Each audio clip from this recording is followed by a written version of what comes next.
Liverpool won, Chelsea won, Daniel Sturridge. I'm sorry, baby. I'm sorry. I'm sorry. Bro, It's all love, baby. we were literally saying the last game, about Daniel Sturridge, about how he slows things down. But boy, if you're going to score goals like that, I got no problem with you doing what you want to do, boo-boo. Because boy. Nah, listen, I'm not gonna change my opinion. My opinion doesn't change. But obviously, I'm a very grateful fan for the goal that he scored. But my opinion on him doesn't change. No, but the thing is, a lot of people came back to us as well. Daniel Sturridge scores goals. That's fact. That's a fact. Yeah, but Daniel Sturridge misses a lot of chances. That's fact as well. All right, I'm not going to start on a negative, because Daniel Sturridge, boom, that's a bad boy goal. I did not expect that. I was shouting to the screen, don't shoot, don't shoot. And we licked that shot off. I was like, oh my God.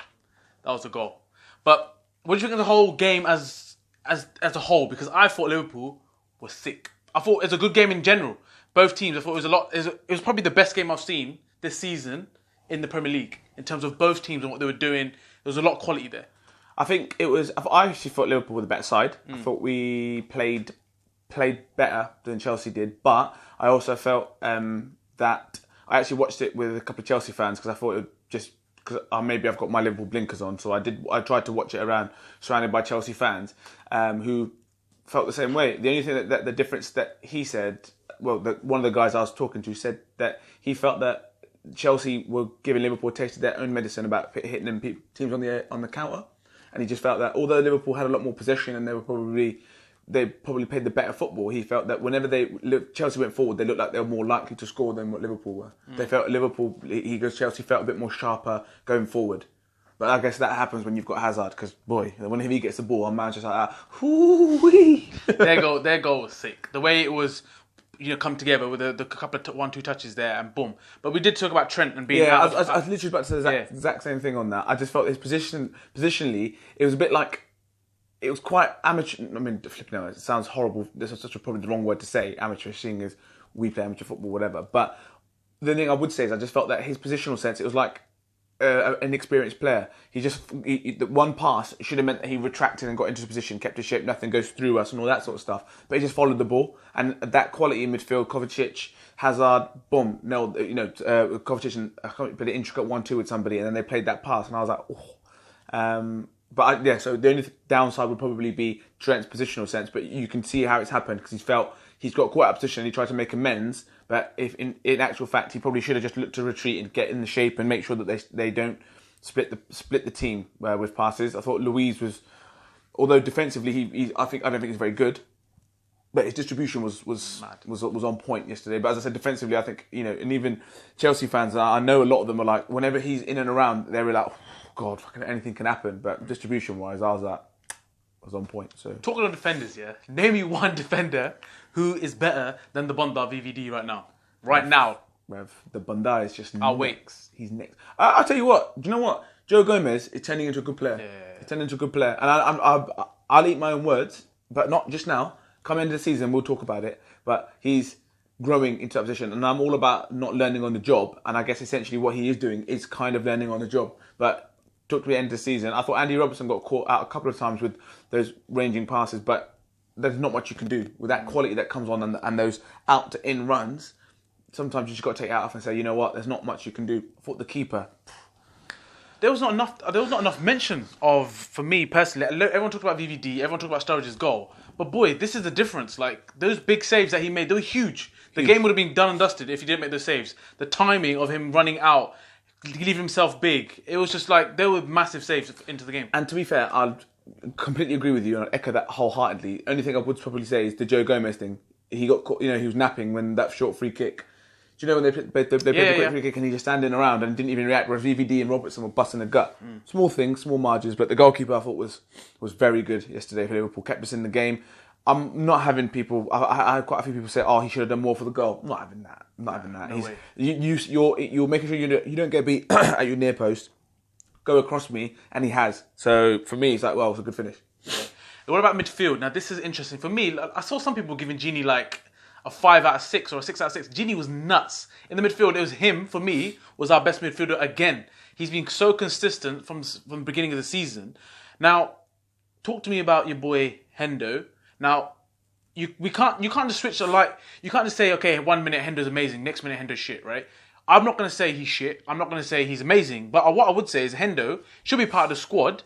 And he does give us things in certain games where he is like, where you have to be aggressive, you have to have the high tempo. I think Hendo offers that. But yesterday, when we needed something, when we was on the back foot, we needed to get a goal. And when Naby came on, suddenly he was running to direct, right? And this is where it comes into play now. People are saying Naby should be starting ahead of Hendo. But then I just think they need to be used wisely in the right games. And I don't know if you agree or you just think they should be Naby now, full stop. I think it's going to be a transition. I think I do think Naby Keita needs to adapt to the Premier League. I think he's shown that already. But the one thing he is very calm on the ball, and he wriggles out of situations when Hendo wouldn't have the ability to do that. Again, Chelsea fans that I was with were like, it's a relief as a Chelsea fan when he's on the ball. Or when he's in and around the vicinity. Because he's never going to do anything to kill you, just to really hurt you. And I thought about it. I thought, you know what? If you think about all the times that we've been positive about Henderson, it's when he's been ratting people, when he's smashing people or he's getting about people. So it's actually right. He's never got the ball and he's split it for eye of needle pass. He's never got the ball out of his feet and just gone, right, I'm going to zing it. And it's like a flat zing that's entered in the goal. What he might have done, and maybe I'm not giving him the credit, but if I can't remember it and I watch things over and over again, I'd probably say that it doesn't do it enough. So with Naby Keita, I've seen him do it a couple of times already where I'm thinking, oh, look at that. He's just got the ball in a tight area, shifted it, got a shot off, or shifted it, played a forward penetrative pass. So I think it's going to be a transition. And you're right, it's going to have to be moments like Liverpool at home to PSG. I thought Henderson was brilliant. Exactly. For that role. Because I'm reading people just like digging him out. Basically saying like, oh, we said Henderson shit. And there's people that do believe that, saying that Naby now should be in it. Milner, Henderson, people like that should be out of the team. People actually still say this. So just because yesterday's performance, I don't want to be one of those dudes who suddenly just turned against him because he wasn't playing that well. Like, he has been playing good for us. But then there's stats out there when Henderson's playing, we've conceded or we've lost and all this kind of nonsense stats, right? But statistics can be manipulated and used to however you want them to. Yeah. For me, I think he's got to be in and around, and he's got to be one of those players that's going to be a big part of what we do this season. Yeah. But I think in time, I think the transition will show that it's Naby time. Next talking point is Mo Salah. Now, personally, I'm loving the fact that he's still involved in everything that we do. He doesn't stop. He gets into these amazing positions. But yesterday, boy, his shooting boots were off. They were off. There are some opportunities. Like, you're not going to get a lot of opportunities in these kind of games, right? And Mo Salah had a few. Now, people are saying, oh, Mo Salah of last season would have scored these goals. But I'm not too worried because I think, like you said about Suarez one season when he missed a lot of chances and then suddenly bang. I think that's what's going to happen with Mo Salah. I think it is going to click in one part of the season. It's just going to go on. I mean, he's still on par with what he was doing last season in terms of stats. But there was a lot of people mentioning Mo Salah and where's his head at right now. I mean, I'm not too worried. I don't know about yourself. I'm not worried would be the wrong thing to say. I'm a little bit concerned. Why because it's going to be a test of character for him, and I don't know whether he wants that. He's probably thinking to himself, well, I'm getting some stick here. I don't need this. Look what I've done. There'll be suitors for him like that. So that's my only concern. But I don't know. I don't think he's going to be like that. Hopefully not. But the one thing that stands out to me was that chance when he rounded the keeper. Last season we saw him round the keeper, and there was somebody running in, and he pretended to shoot, stopped, and waited for him to commit and then take the shot. Confidence is a huge thing in sport. It's a huge thing in just day-to-day life, isn't it? When you do something well, you want to do it again. When you're not at the top, when you're not at your best, you do start thinking to yourself, you start doubting yourself. He's doing all the right things, getting in the right positions, he's working hard. I think this season, and I mentioned it to you last season, I didn't think Mane was as good as he could be, whereas this season I think Mane's actually stepping up to the plate a bit more. So, that's a good thing about having a front three, and I don't think as a manager you can be too disheartened because you're going to be like, well, he's still causing problems. He absolutely sold Rudiger. Remember that one time to open up that shot? He's absolutely sold matey. He's skinned Alonso. So it's not like there's you're looking at him thinking, this guy, what is? But you're looking at him thinking, in front of goal, he needs a couple of goals. It's a few times, the shots last season, you're looking at thinking, that's hitting the target. He's at least working the keeper. So little things. Hopefully he has got the ticker for it. But as I said, this is going to be a true test of character now, I think. Yeah, I mean, that's pretty much it. I think for me, I don't know if you've got anything else to touch on. I mean, the questions that I had for people was about Henderson and Naby. And obviously Sturridge answered some of the I said some of the critics. For me, as I said, listen, I'm not going to sit here and all of a sudden be like, oh, my opinion's all changed. He scored us a goal, equalised a goal, brilliant, happy. Listen, I celebrated, I was going mad. Yeah, mad. I was going nuts. Great finish in the end. It was a great goal. To have the cojones to take that on in itself. He hit the bar the other day. My opinion won't change because in the game before, he missed opportunities that could have sealed us the game. I know you can turn around and be like, well, a minute ago you said about Salah, he's still getting in the positions and so on and so forth. I get that. But look at the work rate of Firmino. He closes down angles. He closes people down. He'll be the first one to get into the 10 and then he'll end up in the number 9. So for me, I just think as an all-round player, what Liverpool want to do, if he's happy with having 10 minutes here, 15 minutes there, 10 minutes here, then fine. Then okay, by all means, fine. But I don't think he is happy with that. I don't think that's doing him any favours in his career at the minute. And I think you're probably in a better position to try someone like, Solanke or Origi, knowing that they're going to press, they're going to buy into the whole team's work ethic. It's not Sturridge's fault. I don't think he's not that type of player. He just isn't. He is a number 9. And if you're willing and you're prepared to have a number 9 who just does number 9, then fine. Then that will work. Then you can accept that he will miss chances. My question would be, at the top 6 to top 8 sides at the moment, how many of those sides will take Daniel Sturridge as a starter?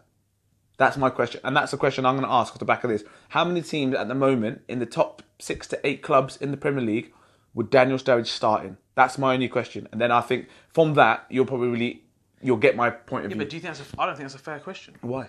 Because he would go into any other team as a second striker, wouldn't he? So he's playing for us as a second striker. He's not playing us for the first striker. He's not our first choice. So a lot of those teams in the top 6 to 8 teams, how many teams do you reckon Shaqiri could start in, or Naby Keita could start in? Naby Keita, yes. Shaqiri, no. What? So you don't think any of the top 6 to 8 clubs he could start in? I can't. I mean, I don't see him going to Man City, Tottenham, no. Arsenal. I think Tottenham. He could start for Tottenham. He could start for Arsenal. No, we can't. Why? They got Lacazette and Aubameyang. He's not playing in front of any of them. Who? Shaqiri? Yeah, where are you going to play him?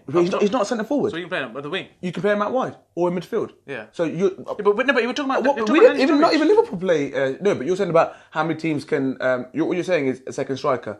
Yeah. My argument is second striker should be someone who is good enough or pushing your first striker. That's my opinion. As a top club, Aguero and Jesus. Yeah. Jesus Lord. Mm-hmm. That's for me. What we want. If that's who we're up against. Oh yeah, I mean, I'm the same. The mindset is you. I do think that we should be having a second striker who is good enough. Like you say, you got to be comparing yourself to Man City. If you want to win the league, that's who you got to compare yourself against. That's the benchmark. And at the moment, and all these Liverpool fans who are getting gassed and saying, "Oh, we should be competing." But is that the best we've got though? Who? So like you said, Origi and Solanke, they're not going to be pressing against for the number 1 spot. But my argument to that would be what Sturridge is now pushing 30. Yeah. Right. Origi's 23, 24 maybe. Yeah, I think so. Yeah. So with the raw ability that he has, I'd be more inclined to say he will work super hard. He will do everything that you need to allow the whole team the dynamic to work. Whereas I think Sturridge slows down what the dynamic is doing. He does. There's times in when and then you can argue, but yet he did what he did yesterday. Mm-hmm. He had 1 touch. He took a shot. Last week he had 4 shots. And Sturridge is going to frustrate us. So like people who are big lovers of Sturridge, he's going to frustrate you later on in the season. You mark my words for it. He will. There'll be something in the season that you think Sturridge should have done better. But Sturridge gets goals. That's what everyone's going to say. Sturridge had his best time at Liverpool when he played alongside Luis Suarez and Raheem Sterling. And I made this point to you before, and I've made it to everybody. If you ain't scoring goals, yeah, when you got a guy who's scoring 30 goals and making 15 assists, yeah, alone. And if you're not getting the goals off the back of 15 assists off him, yeah, then I think there's questions to be asked, right? The other point that I'd make is that when Sturridge and Sterling were left at Liverpool after Suarez left, the numbers were not there. Did he have injuries though? Well, he's always going to have injuries. He's always had injuries. Always will have injuries. So you can't even take that into consideration. When he played, he did the same stuff. For Liverpool, when he was scoring goals, is when a lot of the time it was squared. Just think about it. The goals that he scored, majority of the goals, I'm not saying all, but a lot of the goals, Suarez had done a lot of the hard work, squared the ball. A lot of space was given to those two because of what Suarez was doing. So I'm not taking that as gospel, as saying that's Sturridge at his best. I don't think necessarily that it is. When he's played for England, when he's played for England, people have got so frustrated. England fans are like, this guy takes too many touches, or he shoots when he shouldn't shoot, or when he shouldn't shoot, he shoots. When he should shoot, he doesn't. So there's frustrations with him all the time. For me, what I'm saying is, I don't think that if we aspire to win the Premier League, we've got to be looking to beat Manchester City. I know we don't have the luxury of having the billions and trillions that they do, but it's not like Liverpool's skin. Yeah, but look at the difference now. For us, this is a bad result. A draw against Chelsea is a bad result. Like before, we should be losing these kind of games or losing against dump teams, but now, like we're seeing that as a bad result. Our expectations have gone higher, which is good for the club and for the fans. But that's what I'm saying. The expectation for Liverpool fans is that we want to win the Premier League. Yeah. Sorry, aspirations are to win, not expectations. Aspirations are to win the Premier League. We saw what Liverpool are like without our strongest 11 on Wednesday or Tuesday, whatever it was, and we weren't happy. We were like, there's bits in there that ain't going to work. We don't want that. But now we're in a situation where we can build. We've got to keep building and not stagnate. And at the moment, I believe with that type of player, it's that stagnation. That's not improvement. That's my personal opinion. I'm not shitting on Daniel Sturridge. I actually, he's obviously given us some very, very good memories, and what happened yesterday was amazing in the end because it was a good goal. But you got to take that emotion out of it and just look at the bigger picture. For me, that's my opinion. Anyway. Oh, we can argue this for days. So let us know your opinions on that, and we'll catch you for the Champions League match against Napoli. Don't forget to share, like, and subscribe. Peace.